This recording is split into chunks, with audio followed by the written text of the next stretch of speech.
주 안에서 평안을 하셨습니까? 말씀 보도록 하겠습니다. 지난주에 생명과 성령으로 사는 법을 배우라는 말씀 그 끝부분에 가서 영적 성숙은 우리의 언어 생활과 직결되어 있다라고 말씀을 드렸는데, 오늘은 이 영적 성숙과 언어 훈련에 관해서 함께 말씀을 나누고자 합니다. 야고보서 3장 1절 2절 말씀을 함께 읽도록 하겠습니다. 내 형제들아, 너희는 선생된 우리가 더 큰 심판을 받을 줄 알고 선생이 많이 되지 말라. 우리가 다 실수가 많으니 만일 말에 실수가 없는 자라면 곧 온전한 사람이라 능히 온몸도 굴레 씌우리라 라고 말씀해 줍니다. 여기서 야고보 장로는 오랜 연륜을 가진 말씀을 가르치는 선생들도 말에 실수가 있다라고 하시면서, 만일 말에 실수가 없는 자라면 곧 온전한 사람이다 이렇게 하셨습니다. 여기서 온전한 사람이란 영적으로 성숙한 자를 가리킵니다. 자, 이렇게 말에 실수가 없는 자라면이라는 이 말이 우리에게 참 울림이 됩니다. 근데 이 사람은 온 몸도 굴레 씌우리라 라고 이 말씀이 주다라고 하죠. 그러면서 3절에서 이 온몸도 굴레 씌우리라는 말의 의미를 말이 재갈을 물리는 것으로 설명을 해줍니다. 3절을 보면 우리가 말들의 입에 재갈 물리는 것은 우리에게 순종하게 하려고 그 온몸을 제하는 것이다 이렇게 말씀하고 있죠. 그러니까 말들에게 재갈을 물리는 그 이유가 뭡니까? 그 말을 통제하기 위해서 그렇게 한 것이죠. 그렇게 하듯이 우리의 혀에 재갈을 물려서 말의 실수를 줄이려고 자신의 혀를 통제하는 사람은 그 온몸도 억어할 수 있는 그런 온전한 사람으로 나타날 수 있다라고 한 것입니다. 자, 여기서 억어라는 말은 소가 또 말이 멍에를 쥐고 있는 모습을 가리키는 겁니다. 그래서 영이 성경에서는 영어 성경에서는 이 다이렉트라고 번역이 되어 있어요. 그러니까 그 뜻은 똑바로 명확하게, 그리고 동사로는 감독하다, 지배하다라는 그 말의 뜻인데, 그러니까 여기서 억울하는 말은 온몸에 굴레를 씌운다는 그런 말에서 나온 것이죠. 그래서 우리가 말의 실수를 줄이려면 입에 자갈을 물리는 그런 삶의 자세로 살아야 하는데, 그렇게 할 때 우리의 온몸을 억어하는 효과도 나타나서 우리의 삶이 전반적으로 성령의 감독 아래 살게 되는, 그래서 바르고 명확한 말을 할 수 있는 그런 인격으로 우리가 성장될 수 있음을 말씀하고 있는 것입니다. 자, 그래서 3절에서는 혀를 자갈로 비유를 했고, 자갈 물리는 걸로, 4절에서는 사공이 배를 움직일 때 사용하는 키로 비유를 했습니다. 그리고 5절에서 이처럼 혀도 작은 지체로 돼 큰 것을 자랑합니다. 보라, 얼마나 작은 불이 얼마나 많은 나무를 태우는가 라고, 혀가 작을지라도 정말 크게 영향을 미칠 수 있다는 사실을 우리에게 보여준 겁니다. 자, 그러면서 6절에 뭐라고 그랬습니까? 혀는 곧 불이요, 불의의 세계라. 혀는 우리 지체 중에서 온몸을 더럽히고 삶의 수레바퀴를 불사르나니 이 사르는 것이 지옥불에서 나느니라 하고, 이 혀를 불의의 세계, 곧 죄악을 뿜어내는 세계라고 말하면서 심지어는 지옥불을 언급한 것을 보게 됩니다. 자, 왜 이렇게 혀를 부정적으로 말씀한 것일까요? 그것은 많은 이들이 구원을 받았다고 해도 하나님의 긍휼을 입고 새 사람이 되었어도 대부분 이 혀를 제대로 다스리지 못하고 함부로 말하게 됨으로써 그것이 그 사람의 삶을 더럽힐 뿐만 아니라 또 가는 곳마다 다른 사람들과 불화를 일으키고 상처를 내면서 그 주변의 세상을 지옥불로 불사르는 것처럼 어렵게 하는 이 어려움들을 보면서 이 혀를 정말 억어할 수 있는 그것이 우리들의 이게 얼마나 필요한 것인가, 이것을 우리에게 인식시키기 위해서 이 혀를 불의의 세계다라고 하고 또 생의 바퀴를 불사르는 이 부정적인 면들을 우리에게 보여준 것입니다. 그러니까 우리 생의 바퀴를 불사른다 이런 말의 표현이 굉장히 아주 신랄하죠. 이건 무슨 말이냐? 이 생의 바퀴를 영어로 성경을 보니까 The Course of Life입니다. 그러니까 이 코스라는 진로, 또 과정, 방향 이런 것들을 말하는데 우리 인생이 달려가야 할 그런 모든 방향과 여정 이런 것들을 이 혀를 잘 다스리지 못하면 혀가 그것을 망쳐놓는다는 거예요.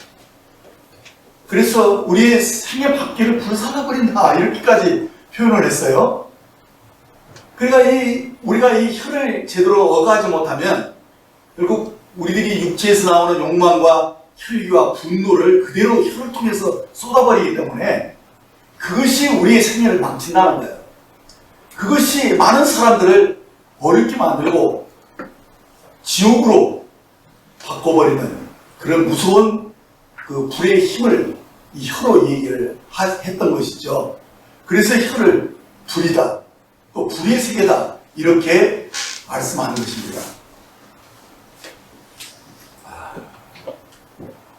우리가 이 근원적인 것을 살펴보자면 안 됩니다. 이 혀에 대해서 하려면 창세기 2장 7절을 보시면은 여호와 하나님이 땅의 흙으로 사람을 지으시고 생기를 그 코에 불어넣으시니 사람이 생명이 되리라 하신 이 말씀을 보게 되면 사람은 본래 하나님이 거하시는 일종의 집으로 지어진 존재입니다. 그래서 우리가 장갑을 이렇게 보면 이 사람 손이 들어갈 수 있도록 이렇게 만들었지 않습니까? 그래서 하나님이 사람을 지을 때 어떻게 지으셨느냐? 사람을 그의 형상과 모양으로 지었다 이렇게 말씀하신 것입니다. 그러니까 하나님이 우리 안에 들어오셔서 나를 통해서 주님이 사시기를 원하고 나를 통해서 나타나시기를 원하신 그 본래의 목적을 가지고 우리를 흙으로 사람의 외형을 지으시고 그 코에 생기를 불어넣으신 거예요. 그래서 이 혼적인 존재가 되었다는 것은 하나님과 교통할 수 있는 그런 영적인 존재로 지어졌다는 말인 것입니다. 하지만 온 우주 만물을 지으신 창조주 하나님일지라도 이 혼을 가진 사람 안에 들어와 사시는 것을 강제로는 하실 수 없다는 것입니다. 그래서 하나님은 사람을 지으신 후에 에덴 동산으로 이렇게 이끄셨습니다. 그리고 그 동산 중앙에 생명나무와 선악을 알게 하는 나무를 이게 보시고 너희가 이 둘 중에 하나를 선택해서 먹을 것을 말씀을 하신 겁니다. 자, 여기서 이 생명나무는 하나님과의 관계 속에서 얻는 생명을 상징한다고 할 수 있고요. 선악을 알게 하는 나무의 실과는 그것을 먹으면 스스로 눈이 떠져서 선과 악을 구별하는 그런 삶을 살기 때문에 하나님 없이도 독자적으로 살 수 있는 그런 상태를 얘기하는데 그 결과가 무엇이냐? 죽음이다. 이렇게 경고를 하시는 겁니다. 그러니까 하나님이 뭘 원하시는지를 사람들에게 분명하게 말씀하신 거예요. 생명나무를 먹고 영생하기를 바라신 것이 분명합니다. 그렇지만은 이 생명나무 실과를 먹으라! 이렇게 명령하지 않았어요. 다만 이 선악을 알게 하는 실과를 먹으면 너희 눈이 밝아져서 스스로 살게 되는데, 그런데 그렇게 되면 나와 관계가 깨지고 너희들은 죽음에 이르게 될 것이다 라는 사실을 알려준 거예요. 그리고 하나님이 명령하지는 않았지만 뭘 바라시는지를 분명하게 우리에게 말씀해 주시고 우리가 그것을 선택하도록 그렇게 하신 것을 우리가 알 수가 있습니다.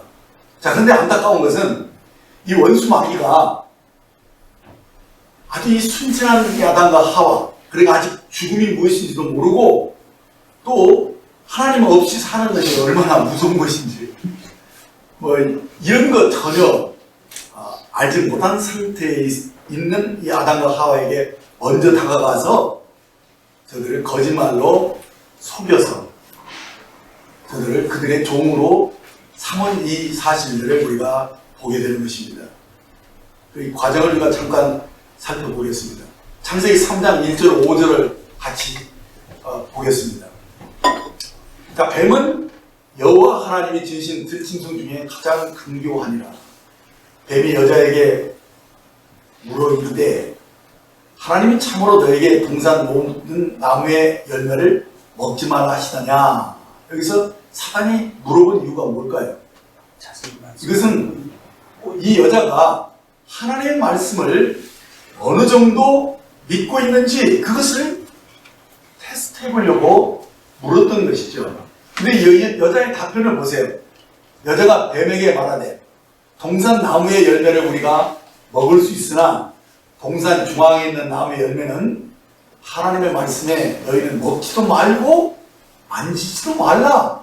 너희가 죽을까 하노라 하셨다. 이렇게 말을 하는데 그 대답을 들어보면 이 여자가 하나님 말씀을 남편으로부터 들었던 것은 사실이에요. 그래서 어느 정도는 알고 있지만은 그러나 정확하게 알지를 못하고 있어요. 그래서 하지도 않는 말을 더했고 또 빼버리고 그리고 아직도 확신이 없는 것을 뭐라고 표현합니까? 죽을까 하노라 라고 그렇게 말하는 것을 보면서 뱀이 아직은 말씀이 그 속에 들어가지 않아 믿어지지는 않은 상태구나 하면서 뱀이 아주 강하게 여자에게 말합니다. 너희가 결코 죽지 아니하리라. 그러니까 아주 강하게 이것을 부정해 버림으로써 그들이 이제는 마귀의 말을 귀담아 들을 수 있도록 아주 강하게 미혹한 것을 보게 됩니다. 그러면서 뭐라고 하느냐? 너희가 그것을 먹는 날에는 너희 눈이 밝아져 하나님과 같이 되어서 선악을 알 줄을 하나님이 아십니다 라고 마치 하나님이 사람에게 선악을 알게 하는 것을 금하시기 위해서 뭔가 하나님이 사람에게 이것을 못하도록 이렇게 막아섰다는 어떤 그런 느낌을 딱 주는 이 거짓말을 딱 비틀어서 이렇게 말하고 있죠. 그래서 하나님이 우리가 선악을 분별하는 것을 싫어하는 것처럼 이렇게 하면서 교묘하게 하나님의 그 사랑을, 그 선하심을 왜곡되게 이렇게 의심하도록 만들었다는 사실을 우리가 보게 된다는 것입니다. 그래서 하와는 여기서 하나님처럼 되고 싶어서 선악을 발견하는 나무의 실과를 따먹었다는 사실을 보게 됩니다. 그래서 그 결과가 어떻게 됐는지 우리는 잘 알죠. 보세요. 하와는 아직 죄가 무엇인지 그리고 그 죄를 지으면은 죽게 되는 죽음이 무엇인지를 잘 몰랐던 상태입니다. 그런 상태에서 이 마귀가 하와를 이렇게 속였기 때문에 그냥 여기에 먹지 말라는 것을 그냥 욕망이 그만두게 생겨가지고 먹음직도 하고 보암직도 하고 아주 지혜롭게 하고 탐스럽게 보이면서 그만 이것을 따먹은 사건을 우리들이 잘 알게 됩니다. 자, 이렇게 말씀을 어기게 된 이유가 뭡니까? 그것은 말씀을 정확하게 알고 믿지 않은 상태에 있었기 때문에 일어난 사건인 것입니다. 그러니까 말씀을 귀담아 듣고 믿었다면 그 말씀이 그 속에 생명으로 뿌리를 내리는 거거든요. 그래서 말씀이 생명이 되려면 그 말씀이 믿어져서 그 속에 뿌리를 내려야 돼요. 그래서 그 말씀에 그 말씀으로 힘을 얻어야 되는 거거든요. 그러니까 말씀으로 힘을 얻지 않는 상태에 있었기 때문에 빼뽑히게 된 거예요. 그러니까 우리가 말씀을 잃어버리냐면은 믿지 않고 있기 때문에 잃어버리는 거예요. 그래서 마귀가 그것을 딱 집어먹어버리고 대신 마귀가 자기의 거짓말을 아주 강하게 심어버리지 않습니까? 그래서 심어졌기 때문에 그 행동한 거예요. 심어졌기 때문에 뭔가 그냥 고함짓도 하고 먹지도 하고 지혜롭게 하고 탐스럽게 현혹될 수 있었다는 것은 그 거짓말이 그 속에서 힘을 발휘했다는 사실이죠. 그렇게 해서 결국은 이것을 먹고 하나님의 말씀을 어김으로 범죄한 거죠. 그러면서 그 결과가 죽음이 와버렸는데 그것은 하나님과 관계가 깨져서 이제는 하나님 없이 스스로 살아버리는 독자적인 그 생명을 선택해버린 이 사건이 일어났다는 것을 알게 되는 것입니다. 그래서 그보다 더 무서운 결과는요, 이미 마귀의 말을, 거짓말을 받아들여서 행동으로 옮겼기 때문에 그 영이, 마귀도 영이거든요. 영적인 존재예요.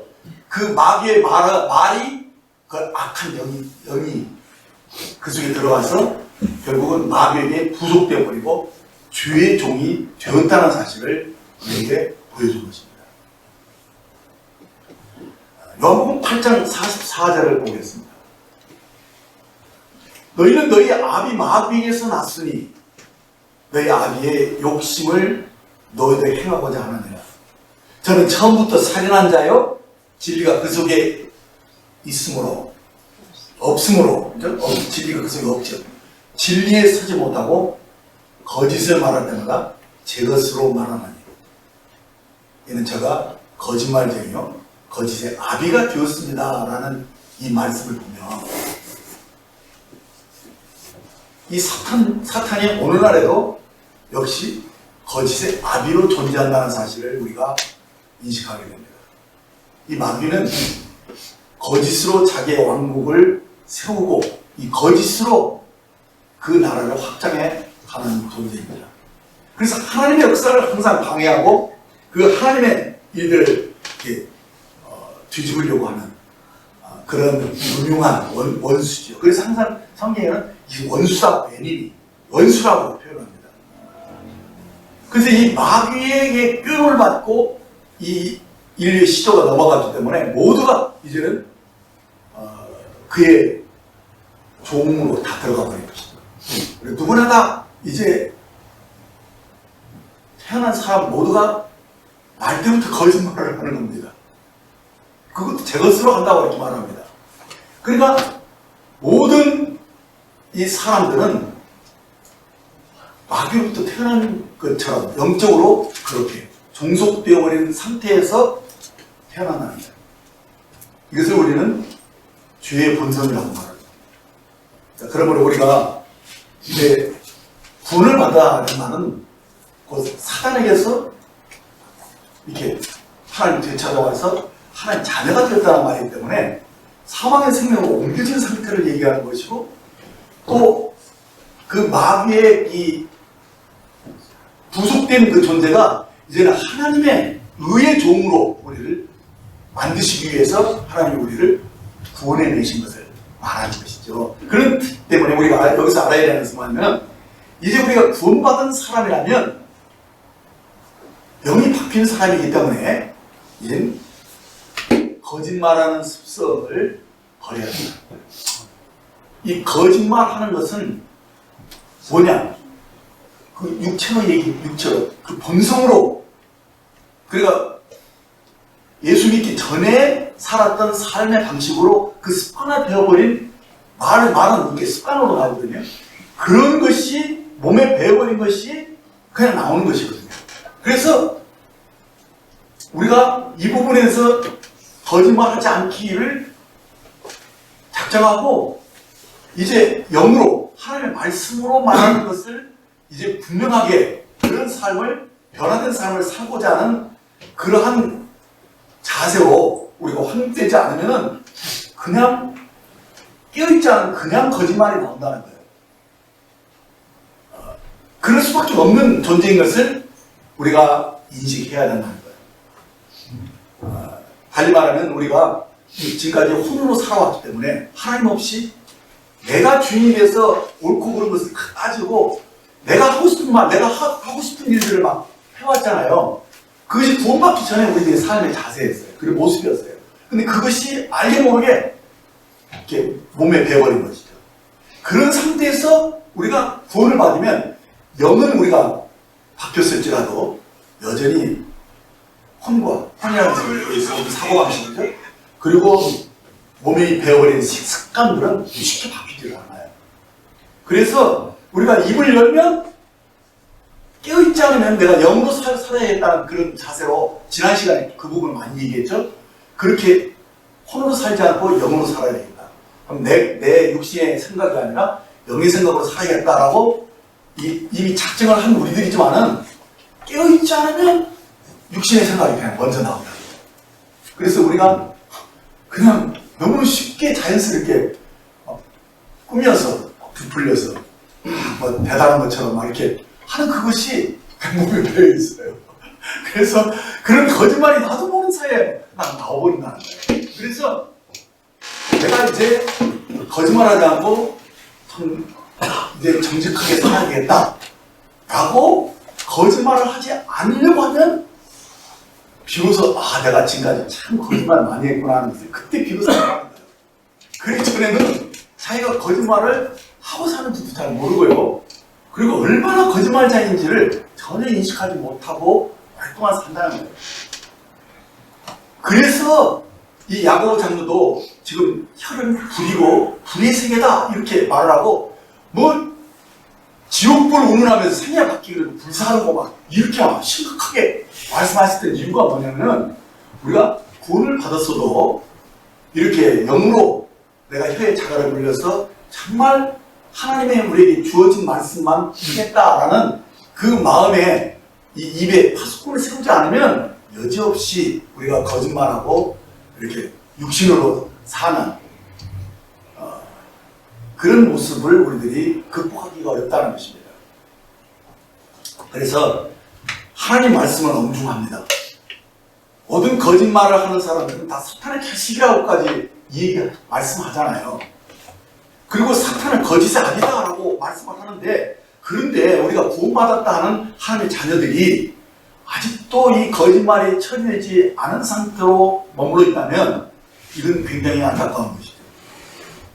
그래서 이제 우리가 구원을 받은 하나님의 자녀라면 이 부분에 우리들이 깨어서 정직하게 말하는 것을 배워야 한다는 것입니다.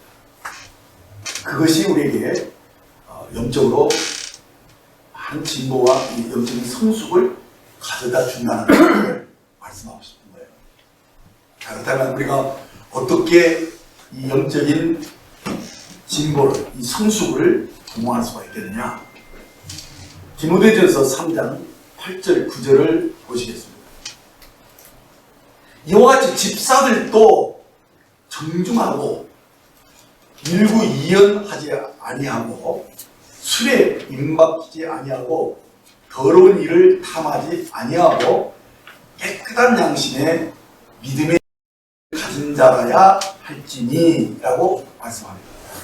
자, 여기서 집사는요 교회에서 다른 사람들을 섬기고 세워주는 일꾼이에요.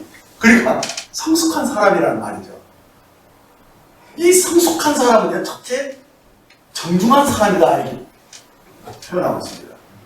이 정중하다는 것은요 다른 이들에게 존경을 받을 만큼 정직한 사람이다 이런 말입니다.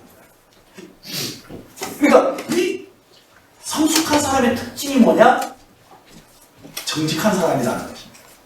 그리고 정직한 사람은 어떤 사람이냐? 일구이연하지 않는 사람이다라고 말씀합니다. 일구이연이라는 뜻을 아시죠? 한 입 가지고 두 말하지 않는다. 이런 뜻이잖아요. 다시 말하면 이 사람의 말은 언어는 습관적으로 일관성이 있고 모호하거나 애매하지 않고 분명하게 그 의미를 분명하게 하면서 정직하게 바르게 말하는 그런 훈련된 사람을 가리키는 거예요. 단적으로 말하면 이 사람은 절대로 일구일어나지 않는다. 이 말은 거짓말하지 않는다 하는 말이에요. 이게 성숙한 사람의 특징으로 우리에게 말씀했다는 것입니다. 거짓말하는 사람들은요, 대체로 술에 임박힌 사람이다 라는 얘기가 있어요. 이 술에 임박했다는 말은 알코올 중독자를 직접적으로 가리키는 말이지만 영적으로는 이 세속적인 가치와 사고방식으로 여전히 사는, 거기에 도취되어 있는, 그래서 더러운 일을 탐하고 깨끗한 양심과 믿음의 비밀을 아직 가지지 못한 그런 상태의 사람을 가리키는 거예요. 그래, 우리가 구원받았다 할지라도 이렇게 이 모든 것에서 이 세속적인 어떤 사고방식에서 벗어나서 이제 정말 정직하고 일구일어나지 않고만 아니라 더러운 일을 탐하지 않고 깨끗한 양심과 믿음의 비밀을 가진 사람이 돼야지 이 사람을 성숙한 사람이다. 이 사람은 집사 자격이 있다. 이렇게 말씀하고 있다는 거예요.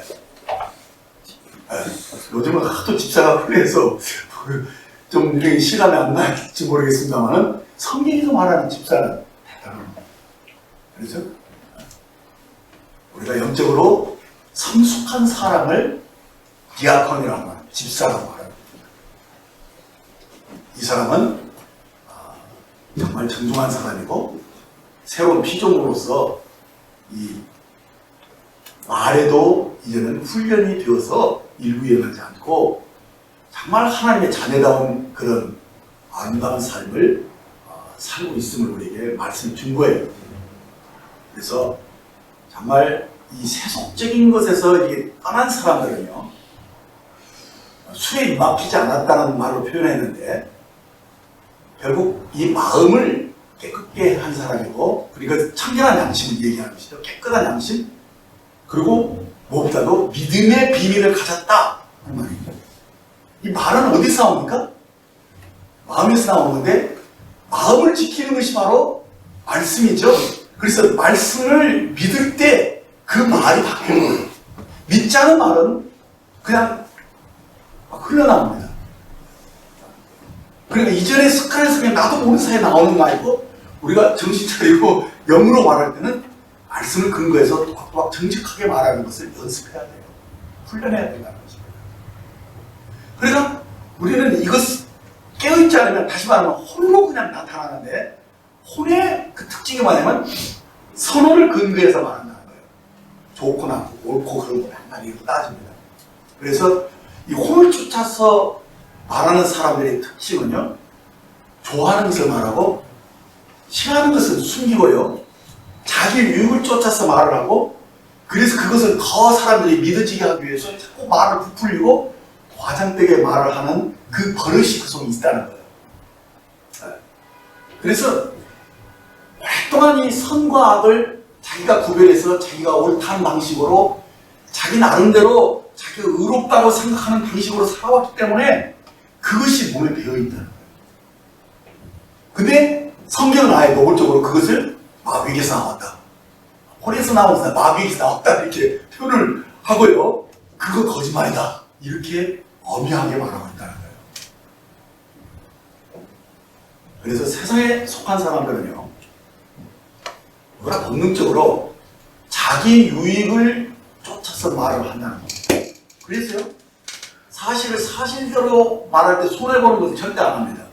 그걸 숨기고요, 적당히 거짓말하고 듣기 좋게 말하는 것이 습관화되어 있다는 거예요. 그래서 대부분 진리나 사실을 근거해서 말하지 않고 선언을 따라서 말을 합니다. 근데 이것을 성경은 거짓이다 이렇게 말합니다. 말에 진실성이 없고 그 진실성이 없는 그 자체가 죄다 이렇게 말씀하고 있음을 여러분들이 보셔야 합니다.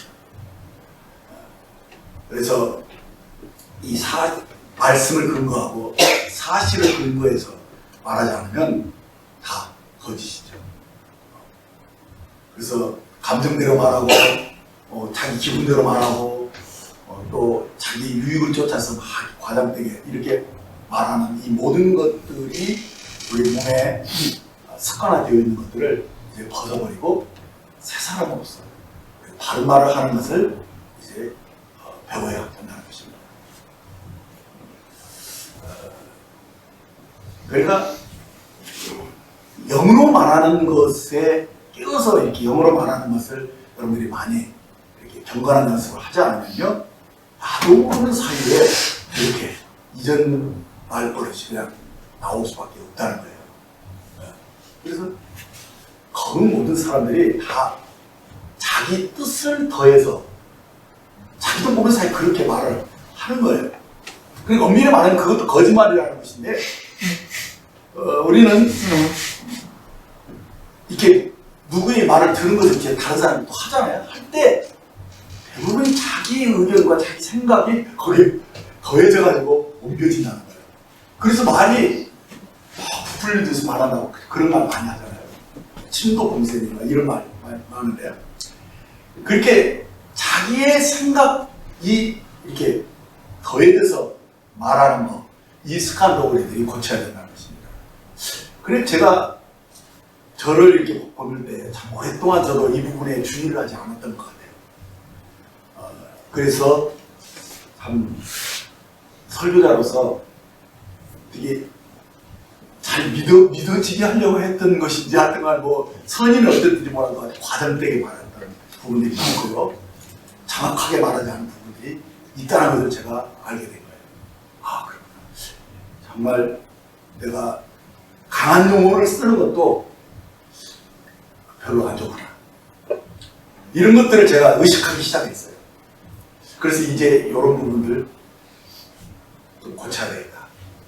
진실하게 말하고 거짓 없이 말하는 것들, 나도 정말 애쓰지 않는 습관이 또 이렇게 나오는구나. 이런 것들을 의식하면서 경건의 훈련을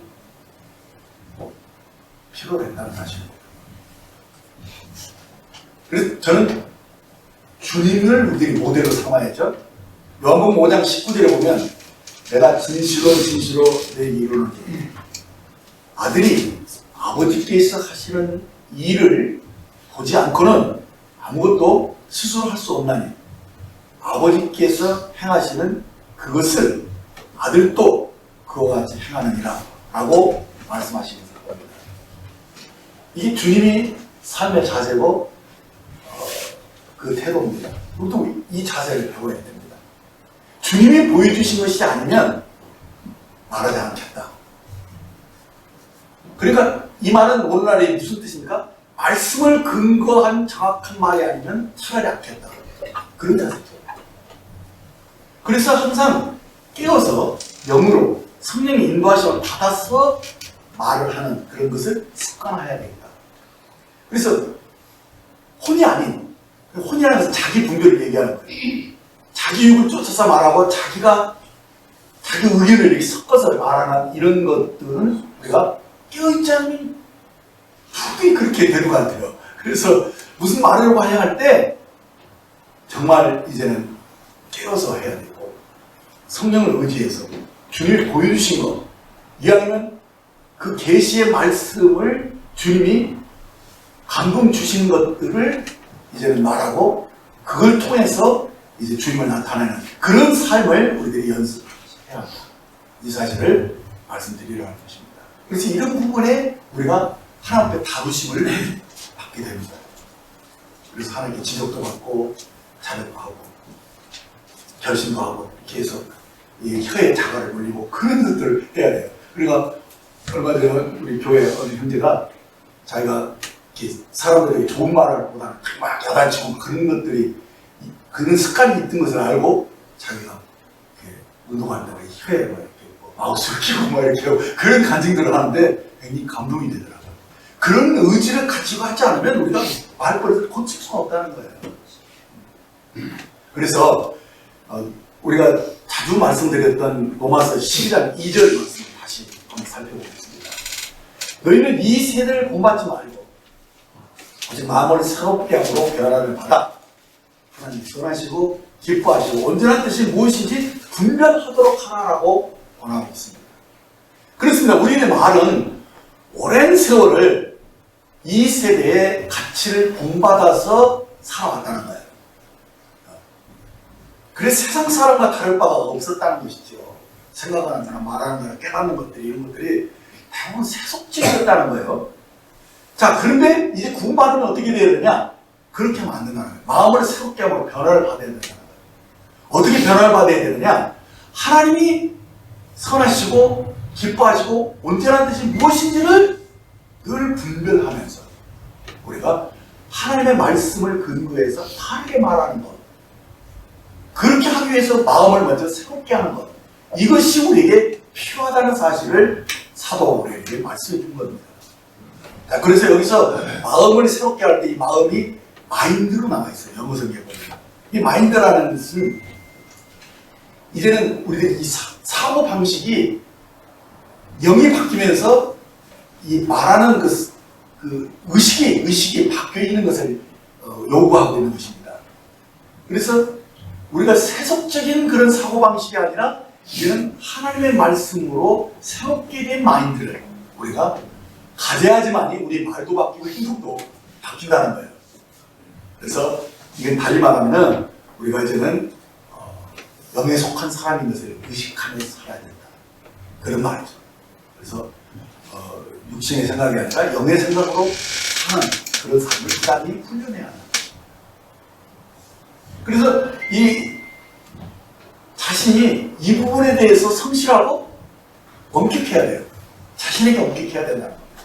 그 이유는 무엇이냐? 우리가 오랜 세월을 그저 주님 없이 내가 흔히 주인이 되어서 살아왔기 때문에 말의 행동이 거의 습관적이라는 것입니다. 그래서 구원받은 하나님의 자녀라고 해도 이거 있잖아요. 성실하지 않으면 그냥 거짓말만 섞여서 나온다는 것입니다. 그래서 이런 부분에 대해서 엄격해야 된다. 성실하게 내가 거짓말을 안 하려고 이렇게 분명히 깨어서 이 부분의 훈련을 자기 혀에 자갈을 물리는 그런 연습을 꾸준히 해야 한다는 것이죠. 야고보 장로는 그런 부분에 대해서 많이 훈련된 분이에요. 그래서 그분 별명이 낙타문이죠. 기도생활 많이 했다는 얘기예요. 그렇죠? 그리고 그 경건은 그 말을 절제하는 것을 많이 강조하는 것을 보게 되면 우리들이 이런 데 훈련이 필요하다는 거예요. 하나님의 다루심을 우리 귀하게 여겨야 된다는 것입니다. 그럴 때 우리가 영적인 진보가 있고요. 이제 사단을 쫓지 않고 영을 쫓아서 더 신령한 삶의 진보가 나타날 수 있다는 것입니다. 그래서 우리 몸에 아직도 이런 습관들이 남아있음을 우리가 인식하고 또 있어서 여기에 실수하지 않으려고 하는 그런 삶의 자세를 우리가 확립할 필요가 있다는 것입니다. 사실 거짓말이 나왔다는 것은요, 아직도 사단의 거짓 영의 영향권에서 벗어나지 못했다, 그런 의미도 돼요. 왜 말이 곧 영이니까요. 그래서 이것을 의식할 때 많이 이렇게 깨끗하게 되죠. 그래서 항상 진리를 근거해서 말하려고 하는 것을 습관화돼요. 그러니까 어렸을 때 주로 들은 대로 이렇게 말을 하잖아요. 주로 엄마가 어떻게 얘기하는가, 그 가정에서 어떤 식으로 이렇게 대화를 나누냐, 그것을 듣고 그렇게 애들도 그 말을 따라서 하기 때문에 우리가 이게 교회에서 그 집사님들은 정말 그 언어 생활에 조심해야 돼요. 집사 이상의 사람들. 그래야지만 교회 분위기가 달라져요. 그래서 우리가 거듭났다면 이제는 말부터 달라져야 돼요. 저도 보니까 구원받기 전에 욕을 정말 많이 했던 사람이에요. 성질이 아주 고약했거든요. 그런데 구원받고 딱 달라진 욕이 딱 부러지더라고요. 욕하면 안 돼요. 욕하는 거, 그 다음에 성질 부리는 거, 이런 것들이 해결되지 않으면 이 어느 생활이 순화되지 않아요. 그래서 이런 부분들은 아예 처음부터 구원받자마자 크게 말하는 걸 배우고, 그렇게 해서 정말 정직한 사람, 저 사람은 일구이연하지 않는 사람, 정말 세속에 물들지 않고 정말 깨끗한 정신으로 믿음의 비밀을 가진 사람이야. 이런 존경을 받을 수 있는 사람으로 성숙되어야 한다는 것입니다. 그래서 오늘 좀 이런 부분들을 제가 정확하게 말을 하려고 준비를 했는데, 이 거짓말이 해결되지 않고 거짓이 자꾸 섞여서 나오면은 일어나는 큰 문제 두 가지를 제가 살펴봤습니다. 그것은 뭐냐면, 첫째는 하나 되는 것이 곧 가정과 교회거든요. 이 하나됨을, 그 연합을 깨는 요소가 된다는 거예요. 이 거짓말이 섞여 나오면은 오해와 다툼이 일어나고 결국 분리가 되게 돼요. 그래서 이 하나됨을 깨는 그런 무서운 힘이 있다는 거예요. 거짓말에. 원래 사탄이 그렇잖아요. 이간질하는 것이 사탄이 특징이 이간질이거든요.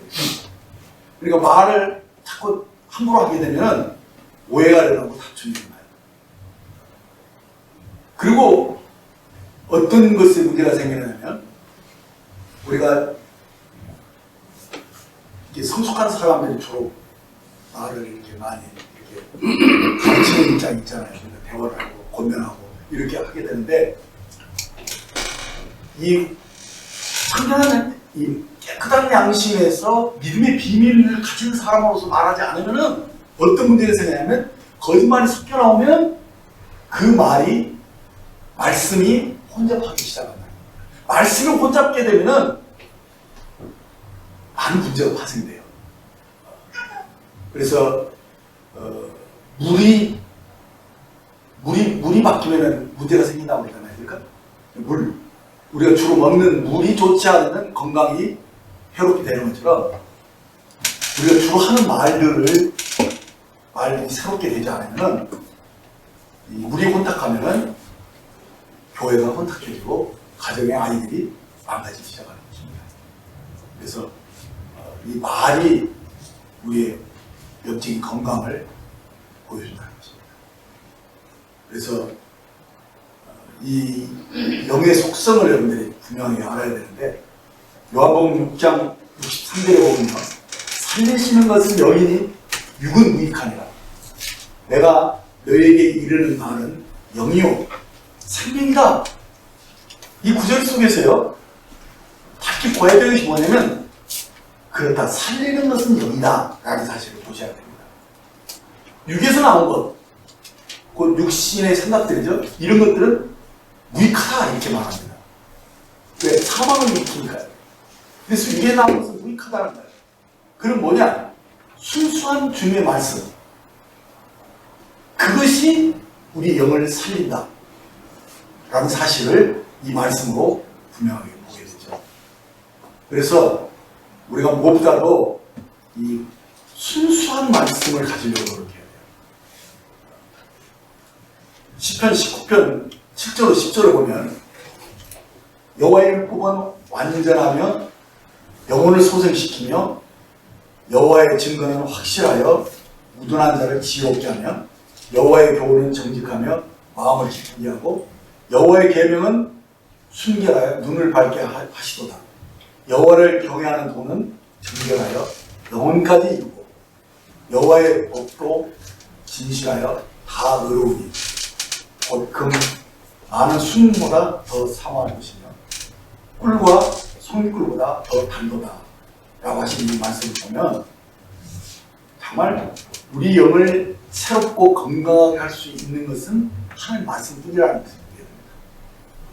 그러니까 우리를 살릴 수 있는 그 순전한 이 말씀을 공급하는 것, 이게 굉장히 중요한 거예요. 그래서 우리들이 말이 하나님 말씀으로 바뀌어져야 돼요. 그래서 우리가 서로 주고받는 말들이 우리를 살리고, 살린다는 것은 우리를 격려하고 힘을 주는 거잖아요. 그래서 말 함부로 하면은 우리 확 낙심시키고 사람의 마음을 해치게 되는 거예요.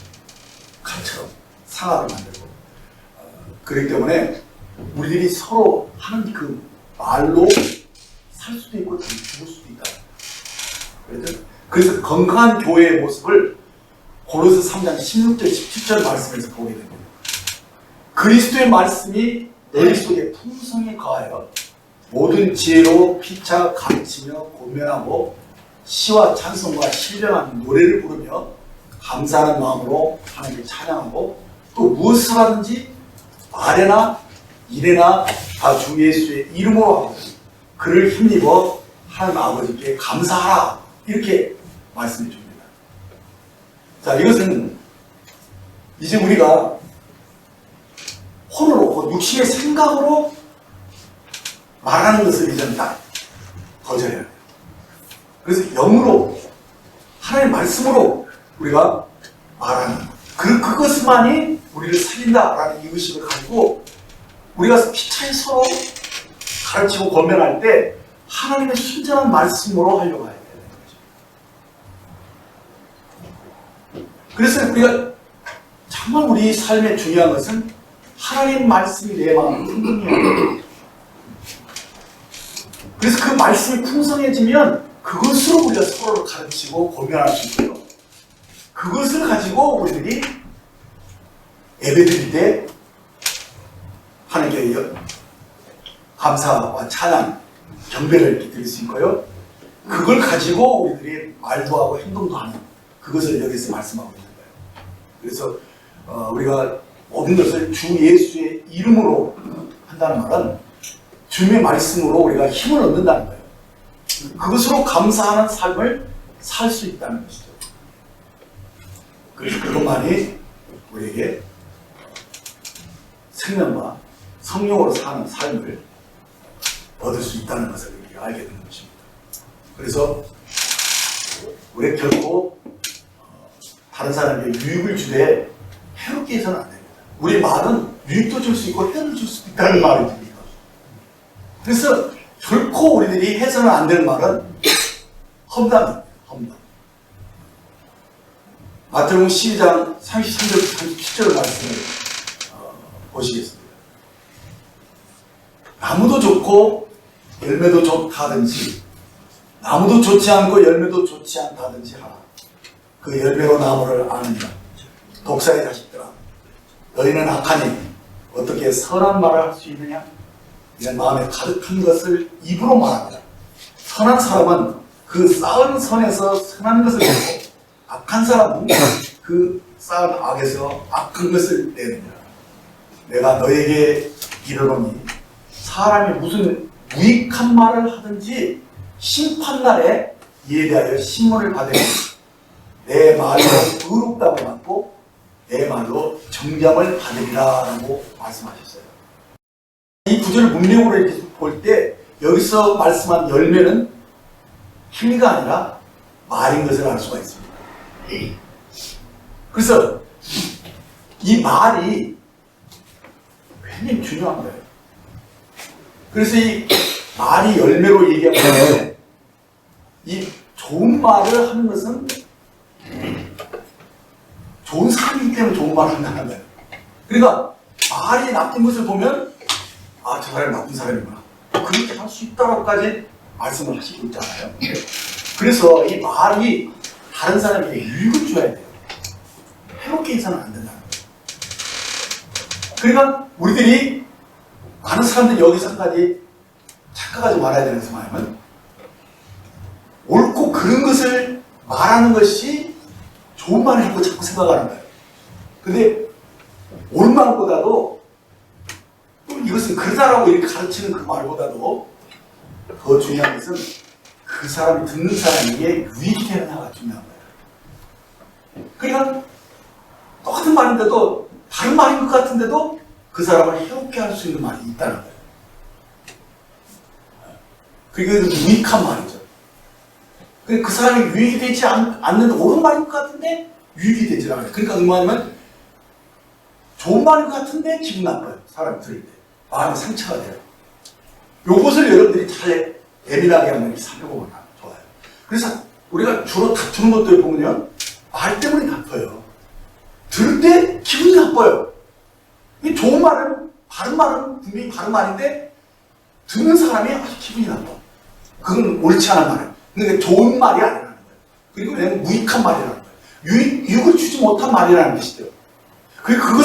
이것을 보시고, 그래서 사람들에게 격려가 되고 힘이 드는 말이 아니면 그건 무익한 말이다. 이 사실을 우리 주님이 여기에서 갈파에서 보여주신 것이죠. 그래서 참 옳은 말인데 듣는 사람들이 실족되는 경우가 많아요. 주로 뭐냐면 비평하는 것은요, 비평하고 비판하는 말은 다 옳은 말이에요. 그렇죠? 옳은 말이 아닌데 어떻게 비평을 하겠어요? 다 옳은 말로 가지고 근데 비평을 하는데 그 비평하는 그 말 폼새가 아주 칼날 같아요. 그래서 상처를 주고 사람을 힘들게 하는 거예요. 그래서 짓누르는 거예요. 그것은 뭐냐? 험담이라고 하는 거예요. 험담. 다 옳은 말 같은데 험담이에요. 유익을 주지 못했다는 거예요. 이것을 여러분들이 잘 인식을 하게 되면 이 무익한 말을 해서는 안 돼요. 그래서 우리가 선한 사람은 그 쌓은 선에서 선한 것을 내고 악한 사람은 그 쌓은 악에서 악을 낸다고 하신 이 말씀을 우리가 귀담아 들어야 돼요. 근데 어떤 지체는 입만 열면 좋지 않은 말을 하는 경우가 있고 어떤 사람은 입만 열면 덕이 되는 말을 하는 사람이 있어요. 그러니까 내 말이 사람에게 유익을 주는가 그것을 신경 써야 된다는 거예요. 그러지 않으면 무익한 말이 되는데 이 무익한 말은 주님이 심판하신다고 했어요.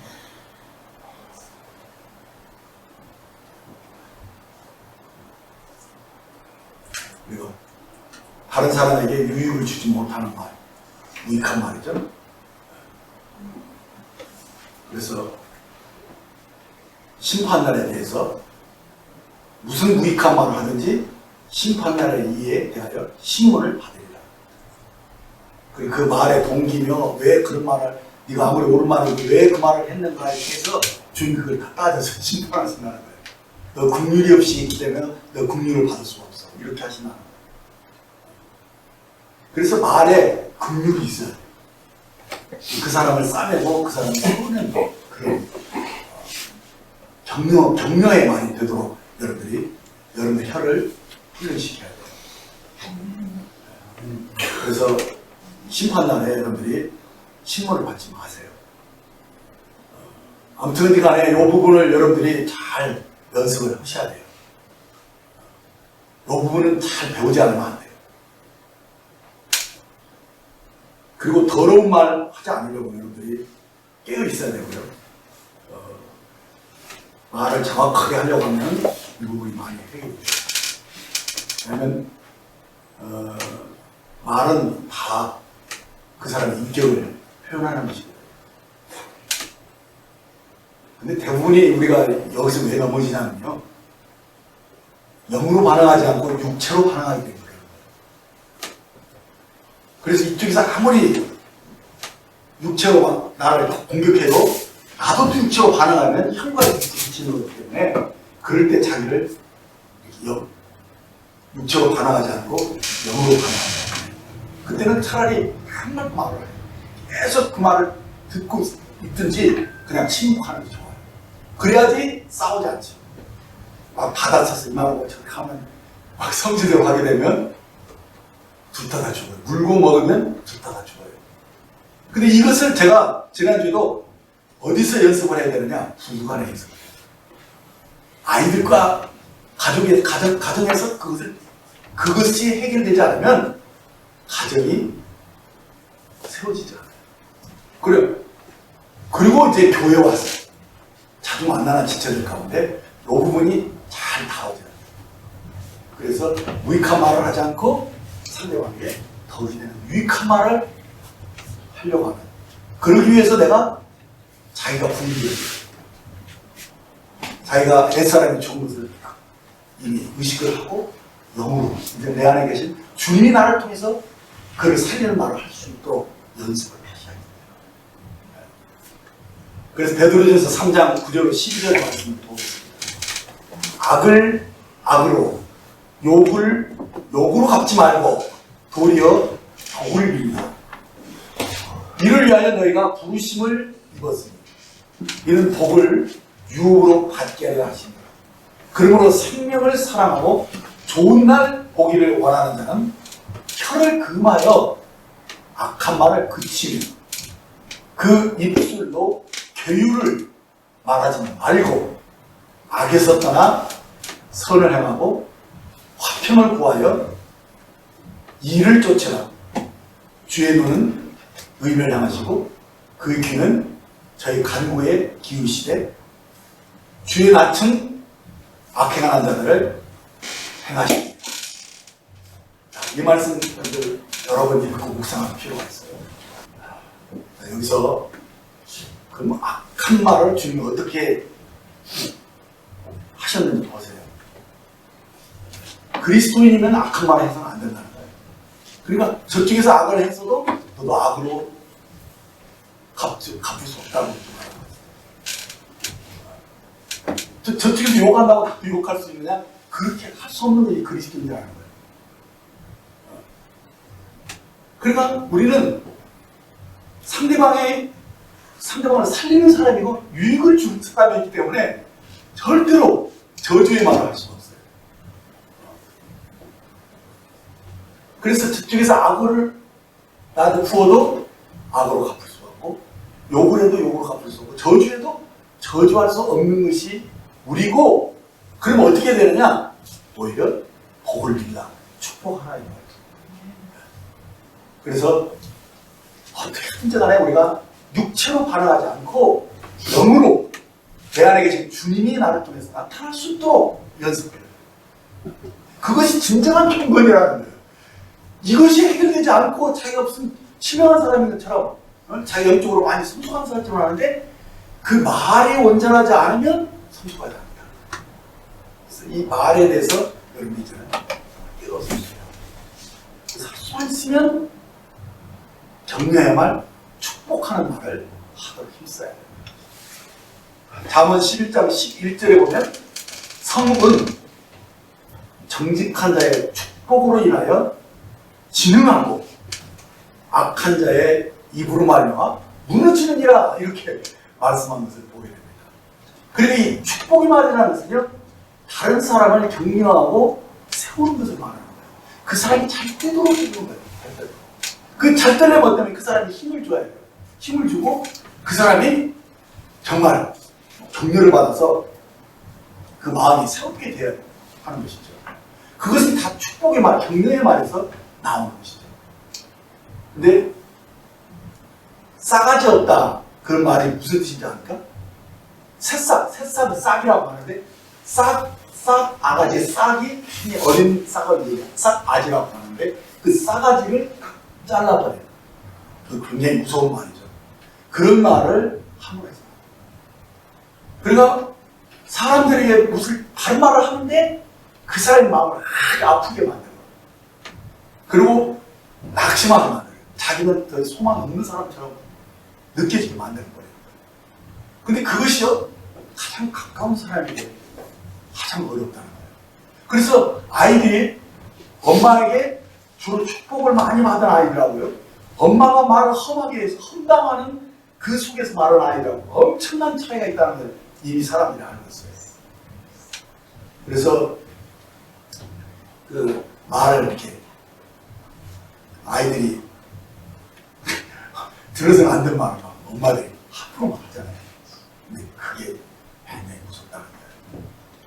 그래서 정말 우리가 말이 바뀌지 않으면 그 사람이 바뀌지 않았다는 거예요. 그런 부분에 좀 신경 쓰셔서 절대로 가까운 사람에게 함부로 하지 마시고 욕이나 저주의 말을 해서는 안 된다는 거 명심하시기 바랍니다. 그래서 우리가 왜 그렇습니까? 우리는 선하기 때문에 그래요. 다시 말하면 우리는 악의 본성으로 살지 않고 새로운 피조물로서 살아야 하기 때문에 우리는 선한 말을 수밖에 없어요. 그래서 새로운 피조물로 되었다는 사실, 태어났다는 사실, 이것을 인식하는 것이 정말 중요해요. 거기서 모든 게 일단 좋은 게 나오는 것이니까요.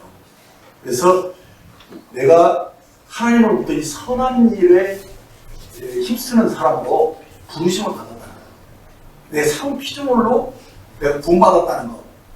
이것이 우리들의 경건의 시작이었어요. 그래서 이것을 의식하고 사는 사람들은요, 말이 바뀌고, 말이 바뀌면 복이 와요. 말이. 그래서 이 유업을 누릴 수 있는 것은 전부 다 말로 이루어지는 거죠. 아이들 축복하세요. 부부간에 서로 격려하시고, 그리고 지체들 가운데 정말 유익한 말, 무익한 말을 절대 해서는 안 되는 이런 것들에 대해서 여러분 나름대로 이렇게 정리를 해서 결심을 하셔야 돼요. 그래서 매 순간 경건한 삶을 노력하셔야 돼요. 노력한다고 꼭 율법적으로 들리는데 그것은 우리들이 애쓰지 않으면 안 되는 부분이 사실 아니에요. 그래서 그런 거예요. 그래서 내가 어떤 위치에 있든지 간에 어떤 상황에 있든지 간에 나는 육신에 속한 자가 아니다. 나는 영에 속한 사람이고 나는 새로운 피조물이다. 이 사실 하나만 여러분들이 분명히 인식하면 여러분들 다 해요. 그래서 뭔가 말이 험해지고 뭔가 마음이 막 편치 않아지면요 딱 멈추셔야 돼요. 그럼 뭘 해야 됩니까? 리셋을 해야 돼요. 여러분들 핸드폰 뭔가 기능이 좀 이상하고 뭐가 말을 안 먹고 먹통이 되는데 어떻게 합니까? 리셋하라는 거죠. 리셋은 뭡니까? 일단 꺼버리는 거예요. 꺼버리고 다시 시작하는 거예요. 영적으로도 똑같아요. 영적으로. 이것을 여러분들이 분명하게 하게 되면 이제 경건에 아주 리셋할 때 주로 이제 사용하는 말이 바로 고린도서 5장 17절 18절 이 말씀 한번 딱 암송하면 참 좋아요. 그래서 누구든지 그리스도 안에 있으면 새로운 피조물이다. 이전 것은 지나갔으니 새 것이 되었다. 모든 것이 하나님께로 났으며 그가 그리스도로 말미암아 우리를 자기와 화목하게 하시고 또 우리에게 화목하게 하는 직분을 주셨습니다. 그러므로 우리가 그리스도를 대신하여 사신이 되어 하나님의 우리를 통하여 너희를 권면하신 것 같이 그리스도를 대신하여 간청하느니 너희는 하나님과 화목하라. 이렇게 요 말씀들을 여러분들 통해서 여러분의 마음을 리셋할 필요가 있습니다. 그리고 또 갈라디아서 2장 20절 같은 말씀을 다시 한번 이렇게 되새김질해 보면 참 좋아요. 내가 그리스도와 함께 십자가에 못 박혀. 그러니 이제는 내가 사는 것이 아니요 내 안에 그리스도께서 사시니 이제 내가 육체 가운데 사는 것은 나를 사랑하는 나를 위하여 자신을 버리고 버리지 하나님 안에서 믿음 안에서 이렇게 내가 산 것이 아니다 라는 이 의식이 우리를 새롭게 하죠. 그래서 내가 산 것이 아니라는 것은 더 이상 내가 홈으로 살지 않겠다 이런 말이에요. 그리고 이제는 내 안에 계신 주님으로 내 영으로 내가 영으로 성령의 인도하심으로 내가 살겠다. 그런 마음, 그렇게 해서 얻어진 마음이 뭐냐면 그리스도 예수의 마음이잖아요. 근데 내가 늘 그리스도 예수의 마음으로 말하고 살겠다. 그것이 비결이죠. 그래서 고린도서 4장 13절 말씀하면 기록된 바 내가 믿었으므로 말하였다. 한것 같이 우리가 같은 믿음의 마음을 가졌으니 우리도 믿었으므로 또한 말하노라. 자, 이렇게 자신이 믿는 바를 말하는 것을 원칙으로 삼아야 돼요. 내가 믿지 않은 것을 말하지 않는 거예요. 그래서 이 사도 바울도요, 고린도 교인들, 특히 어린 성도들을 가리켜서 육신에 속한 사람이라는 말을 하셨어요. 이 말은 아직도 구원받았는데도 이 세상에 아직 안 바뀌진 사람, 그 육신의 생각에 붙잡혀 있는 사람들을 가리킬 때 육에 속한 사람이라 이렇게 표현하는 거거든요. 그러니까 이 사람들은 부르심보다도 더 낮은 수준의 삶을 살고 있다는 것이에요. 아직도 복음의 진리가 그의 삶으로 바뀌지 않았다는 것. 그래서 말에 바뀌지 않고 행동이 안 바뀐 사람을 가리키는 것인데 우리가 그것을 무엇으로 알 수 있습니까? 말로 알 수 있는 거예요. 그 말이 하나님의 말씀과 일치돼야 돼요. 그래서 정말 우리 하나님의 말씀을 내가 믿었기 때문에 말하는 그것을 계속 연습을 하셔야 된다는 사실입니다. 그래서 제가 한 예를 들겠어요. 믿음의 말을 하라. 이 말은 사실대로 말하는 것, 팩트보다도 더 중요한 것은 진리로 말하는 것이 우리의 삶의 습관이 되어야 됩니다. 내가 믿었음으로 말한다는 거예요. 예를 들면 내게 두통이 왔다. 혹은 관절염이 있다. 진짜 어느 부분에 통증을 막 느끼면은 나도 우리 사이에 머리가 아파, 두통이 있어, 나 관절염을 앓고 있어, 이렇게 말하기가 쉬운데 우리는 팩트를 말하기보다는 진리를 말하는 연습을 꾸준히 해야 된다는 거예요. 그래서 어떻게 말해야 됩니까? 나는 내 안에 생명을 가졌어. 나는 언제나 건강하고 강건할 수 있는 사람이야. 어떤 질병도 내 몸에서 커질 수 없어. 내 몸은 성령의 전이기 때문이야. 이렇게 말씀을 고백함으로써 내 믿는 말을 말함으로써 이 말하는 것이 나를 이끌어가는 거예요. 그것이 바로 믿음으로 사는 사람들의 모습이죠. 이 부분은 다음 시간에 제가 좀 더 자세히 말씀을 드릴 겁니다. 한 구절만 보고 오늘 말씀을 마치려고 하는데요. 고린도서 2장 12절 13절을 보면 우리가 세상의 영을 받지 아니하고 오직 하나님으로부터 온 영을 받았으니 이는 우리로 하여금 하나님께서 우리에게 은혜로 주신 것을 알게 하려 하심이라. 우리가 이것을 말하거니와 사람이 지혜가 가르친 말로 아니하고 오직 성령께서 가르친 것으로 없으니 영적인 일은 영적인 것으로 분별하느니라. 그러니까 우리의 말은 결국 우리의 분별이에요. 근데 어떻게 우리들이 이 말이 바뀌어야 되느냐? 바로 성령이 우리에게 보여주신 것, 깨닫게 하신 것, 이것을 근거로 해서 말을 하고 그렇게 살아야 되는 거예요. 믿음으로 그렇게 살아야 되는 거예요. 요게 진정한 경건이라는 것을 아시고 이제 성령이 말하게 하십니다. 그래서 말하는. 그래서 이 성령 안에서 이제 내가 하나님의 말씀을 말하는 게 그것을 경건의 기본으로 이렇게 삼고 꾸준히 연습을 하고 주로 기도도 그래서 항상 말씀을 고백하는 그 기도 요새하는 그것이 굉장히 중요한데 이 부분은 다음 시간에 제가 더 자세히 말씀을 드리겠습니다. 기도하겠습니다. 하나님 아버지, 저희를 그리스도 안에서 새로운 피조물로 태어나게 하시고 이제 내 안에 부활하신 주님의 영인, 생명 주는 영으로 그 성령으로 저희와 함께 하시는 것을 감사드립니다. 이제 우리가 육신의 생각으로 사는 자들이 아닙니다. 성령께서 우리를 진리 가운데로 이끌어 주시고 우리가 믿는 하나님의 말씀을 고백함으로 우리가 하는 말이 이제는 정말 정직한 말, 또 영의 말이 필요하시고 이 말을 하는 것을 경건의 훈련으로 삼을 수 있도록 도와주시기 바랍니다. 이제 우리는 믿음과 권세와 능력 있는 이 말만 할 것입니다.